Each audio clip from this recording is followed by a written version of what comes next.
네, 안녕하세요. 인테리어 디자인회사 바나나웍스입니다. 네, 오늘은 디자이너 이다인 디자이너님과 함께 컨텐츠를 기획해보려고 자리를 마련을 했는데요. 안녕하세요. 안녕하세요. 현장에서 보는 거 아니고서 이렇게 따로 둘이서 컨텐츠 한 거는 처음 아니에요? 네, 처음이에요, 지금 찍는 거. 네, 떨리죠? 네. 오늘은 약간 다인씨 특화된 컨텐츠를 제가 준비를 했어요. 뭐냐면 이제 학원이랑 카페 인테리어 관련된 얘기를 조금 나눠보고 싶은데 다인씨도 많이 진행을 해봤잖아요. 학원이랑 카페. 네. 어떠셨어요? 진행하셨을 때? 진행할 때 일단 저희는 방음 전문이었지만은 이제 상업을 하면서 방음과는 좀 다른 방향으로 많이 진행되니까 되게 재밌었던 것 같아요. 이제 학원 인테리어랑 카페 인테리어를 어떻게 진행을 하면 좋을지에 대한 팁 같은 거를 같이 알아보려고 합니다. 다인씨 많이 진행을 해보셔서 아시겠지만 저는 이제 전체적인 진행 순서는 잘 모를 때도 있거든요. 진행 순서 어떻게 진행을 할까요? 이거는 회사마다 다르지만은 저희 회사 같은 경우에는 계약 전과 계약 후로 나뉘게 돼요. 이제 계약 전에는 먼저 문의가 들어오면은 현장 확인을 하고 이제 클라이언트가 생각하시는 견적을 확인을 하죠.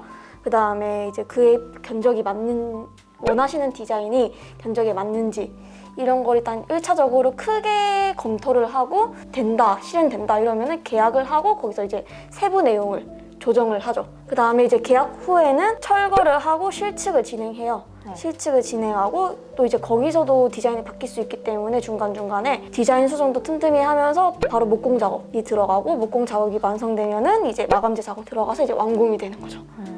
세부적으로 체크해야 되는 일들도 있잖아요. 그런 건 어떤 게 있을까요? 처음에 예상했던 디자인과는 좀 다른 방향으로 나올 때도 있고 그 다음에 이제 좀 시공이 빨리빨리 진행이 되려면 자재 선택 때 좀 빠른 의사소통이 중요한 것 같아요. 이게 의사소통이 느려지면 느려질수록 피드백이 느려지고 그러면은 이제 일정 시공 일정 관련하는데 딜레이가 좀 많이 그쵸. 되잖아요. 그래서 그것도 좀 중요한 것 같아요. 제가 옆에서 봤을 때 되게 힘들어하더라고요. 네, 학원 인테리어 먼저 여쭤보도록 할게요. 학원 인테리어 진행을 할 때 좀 체크를 해야 되는 부분은 어떤 게 있을까요? 학원 인테리어는 아무래도 교육을 하는 공간이다 보니까 교육 면적이라는 게 가장 중요해요. 교육 면적에 맞춰줘야 이제 교육처 심사가 들어가고 그래야 이제 교육 허가가 네. 떨어져요. 그래서 이게 가장 중요한 것 같아요. 그리고 또 클라이언트께서 요구하시는 수용 인원이 가능한지 교육 면적에 맞춰서 대부분 이제 학원을 하시려는 분들은 대부분 이제 기본적으로 서치는 하고 오셔가지고 이제 이런 평수에서 이 정도 면적이 가능할까요? 라고 먼저 여쭤보시니까 저희는 이제 거기서 이제 계산을 해서 말씀드리는 편이죠.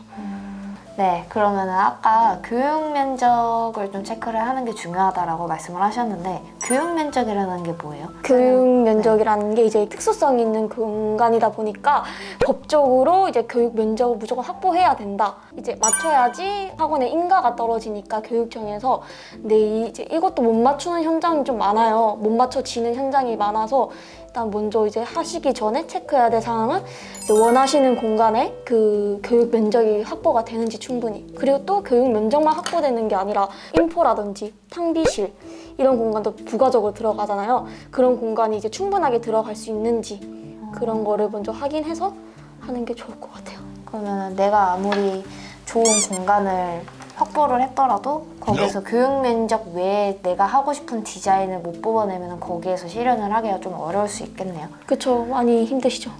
그 학습을 하기 위한 인테리어를 저희가 구성을 하잖아요. 네. 그러니까 거기에서 팁이 있다면 어떤 게 있을까요? 일단은 공부를 하는 공간이다 보니까 일단 조도가 가장 중요해요. 그렇죠.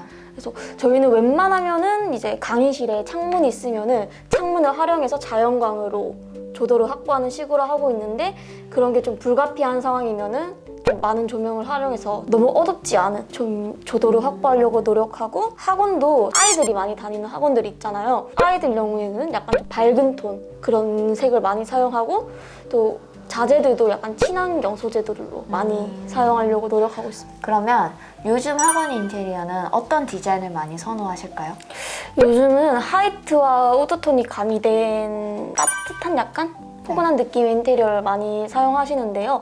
그것뿐만 아니라 이제 다른 학원들과는 차별화된 약간 브랜드 아이덴티성을 살려줄 수 있는 그런 디자인들을 많이 선호하시는 편이에요. 그리고 대부분 강의실보다는 학원에 들어와서 가장 먼저 보이는 인포. 학원에 바로 얼굴이 되는 공간. 네, 인포 네. 쪽 벽면을 아트홀로 생각을 하셔서 그쪽 공간을 좀 많이들 힘을 많이 주세요. 많은 수용 인원을 하는 학원이 많았더라면 요즘은 좀 소규모로 하는 학원들도 되게 많아져서 안정적인 퍼스널 스페이스를 많이들 필요하세요.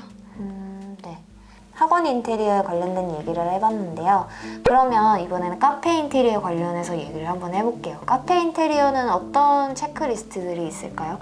카페는 일단 크게 주방과 홀을 어떻게 구분하는가, 네. 구분성 유도가 중요하고, 그 다음에 클라이언트께서 생각하시는 수용 인원, 그 손님들 수용 인원에 따라서 또 다르니까 배치라든지 그런 게 또 중요하고, 주방 쪽에는 아무래도 기기가 많이 들어가니까 기기의 좀 상세 사이즈 같은 것들을 이제 먼저 시공하기 전에 먼저 결정해서 주시면은 조금 더 수월하게 할 수 있죠.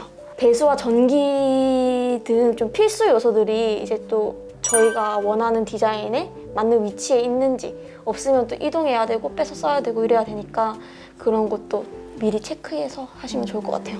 가구도 사실 좀 중요한 것 같아요. 왜냐면 내가 쓰고 싶은 가구가 안 맞으면 좀 낭패를 보는 경우도 있잖아요. 많죠. 네. 그러니까 가구도 미리 조금 체크를 디테일하게 가구는 좀 디테일하게 어떤 디테일? 가로 세로 높이 깊이 디테일하게. 네, 디테일하게 준비를 하시는 게 좋다고 하시네요. 그 체크리스트 중에서 이제 주방과 홀을 구분을 하는 게 중요하다라고 말씀을 하셨잖아요. 근데 주방과 홀을 구분을 하려면 어떠한 요소들로 구분을 보통 짓나요? 대부분 주방 옆에 창고라던가 로스팅룸 공간을 구성하세요. 거기에 가벽이나 유리 같은 걸, 로스팅룸은 또 유리를 많이 사용해서 로스팅하는 장면을 많이 보여드리거든요. 네. 그런 걸 이제 활용해서 전체적으로 크게 공간을 나누고 1차적으로, 2차적으로는 뭐 쇼케이스라던가 포스기를 바로 주방 옆에 많이들 배치하시잖아요. 네. 이런 요소들을 활용해서 좀 구분성을 많이 주는데, 이거 말고도 뭐 디자인적으로도 뭐 파티션이라든지 네. 그런 것도 많이 활용하셔서, 아무래도 주방은 요리를 하는 공간이다 보니까 좀 여유롭게 티를 마시는 공간이랑은 확실하게 구분성을 하는 게 좋은 거죠. 네. 카페 인테리어를 진행을 하면서 사실 가장 중요한 거는 디자인이라고 저는 생각을 하거든요. 그러면 카페 인테리어 디자인을 진행을 할 때 좀 중요시되는 부분은 뭐가 있을까요? 아무래도 좀 다양한 마감재와 약간 포인트 디자인을 네. 많이 사용하시는데, 카페에서는 차를 마시는 공간보다는 주방 쪽에 인테리어를 좀 많이 힘을 쓰시는 편이에요. 그 이유가 이제 유동인구가 가장 많아서 들어와서 마시는 분들도 계시지만 테이크아웃도 많으시고 가장 쇼적으로 많이 보여줄 수 있는 게 주방이니까 주방에 좀 힘을 되게 많이 주시는 편인데, 바 테이블이 있으면 앞판에 좀 독특한 스테인리스라던가 네. 뭐 타일이라던가 다양한 마감재를 사용하시면 반대 벽면에도 타일이나 뭐 테라코타 이런 것들을 활용하셔서 포인트 디자인을 많이 주시는 편이에요. 아무래도 요즘 오픈형 주방이 많잖아요. 카페는 특히 조금 더 그러는 것 같아요. 거의 대부분이 오픈형 아닌가요? 네, 거의 요즘은 다 오픈형이죠. 네. 그리고 카페마다 또 뭐 커피 내리는 방식이라든지 그런 게 좀 다르잖아요. 예를 들어서 손님이 바로 앞에서 뭐 카페 내리는 걸 볼 수 있고, 핸드드립 같은 네, 거를 핸드드립 볼 같은 수 그런 있게. 거를 잘 살린 디자인들을 좀 많이들 애용하세요. 요즘 대세의 카페 인테리어는 뭐가 있을까요? 요즘 좀 잘 나간다? 뭐 이렇게 하면 좀 예쁘다? 뭐 이런 거? 요즘 인테리어 트렌드 자체가 네. 자연, 뉴트럴, 우드 쪽이기 때문에 약간 네. 우드와 약간 베이직한 따뜻한 톤들을 많이 가미하는 인테리어를 많이 하시는 편이에요. 근데 예전부터 이제 음료만 파는 게 아니라 디저트, 그쵸. 베이커리 그쵸. 이런 걸 좀 같이 판매를 하다 보니까 그런 만드는 공간도 거의 쇼 쪽으로 보여줄 수 있는 그런 공간을 또 계획을 많이 하시는 분들이 많아진 추세예요. 이제는 음료 만드는 공간만 신경을 써야 되는 게 아니라 그 외에 다른 음식을 제조할 수 있는 공간들도 많이 신경을 쓰시겠네요. 그래서 거기에 그쵸. 대한 디자인도 좀 많이 늘어나겠네요. 그쵸. 그러면은 마지막으로 이제 학원 인테리어랑 카페 인테리어 관련된 얘기를 저희가 지금까지 나눴잖아요. 그러면은 이 외에도 전체적으로 이제 상업 인테리어를 준비하시는 분들에게 팁을 좀 전하자면 어떤 게 있을까요? 일단 먼저 제일 중요한 거는 창업하시고자 하는 공간의 면적을 가장 먼저 파악하는 게 중요하죠. 예를 들어서 수영 이거는 되게 많이 하고 싶으신데 면적은 그게 안 돼요. 그런 경우도 있기 때문에 일단은 또 그렇게 안 나는 확률이 되게 커요. 그래서 이제 저희 업체 간의 커뮤니케이션이 가장 중요하죠. 커뮤니케이션 정말 중요하죠.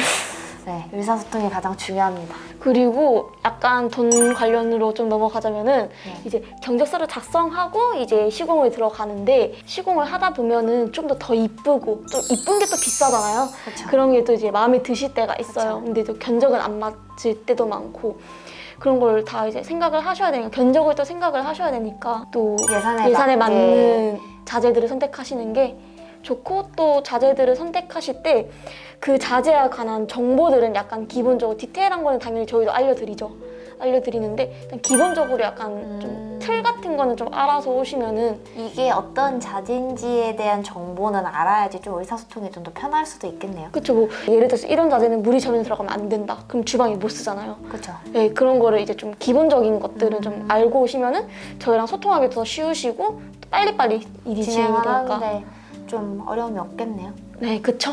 이다인 디자이너님과 함께 상원 인테리어에 관련해서 이야기를 해봤고요. 지금까지 바나나웍스였고요. 감사합니다. 감사합니다.